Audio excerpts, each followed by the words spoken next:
കുരിശിൽ കിടന്നുകൊണ്ട് ഞാൻ പിതാവിനോട് ചോദിച്ചു, എന്റെ ദൈവമേ, എന്തുകൊണ്ട് നീ എന്നെ ഉപേക്ഷിച്ചു?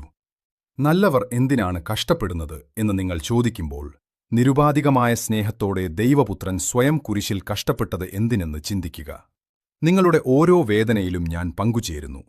കുരിശിലെ എന്റെ ബലിയിലൂടെ ഞാൻ മരണത്തെയും ആ വലിയ ലിവ്യാത്താനെയും തോൽപ്പിച്ചു. എന്നിൽ വിശ്വസിക്കുന്നവർക്ക് വേദനയോ കണ്ണീരോ ഇല്ലാത്ത ഒരു നിത്യജീവൻ ഞാൻ വാഗ്ദാനം ചെയ്തിട്ടുണ്ട്. ഈ ലോകത്തിലെ സഹനങ്ങളുടെയും നഷ്ടങ്ങളുടെയും പൂർണ്ണമായ ചിത്രം നിങ്ങൾക്കിപ്പോൾ മനസ്സിലാകില്ലായിരിക്കാം.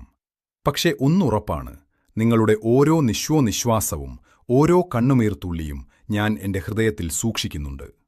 എന്റെ പദ്ധതി നിങ്ങൾ സങ്കൽപ്പിക്കുന്നതിലും മനോഹരമാണ്. ആ പദ്ധതിയിൽ പൂർണ്ണമായി വിശ്വസിക്കുക. അതിനെയാണ് നാം സത്യവിശ്വാസം എന്ന് വിളിക്കുന്നത്. ഞാൻ എപ്പോഴും നിങ്ങളുടെ കൂടെയുണ്ട്, ലോകാവസാനം വരെ. ആമേൻ.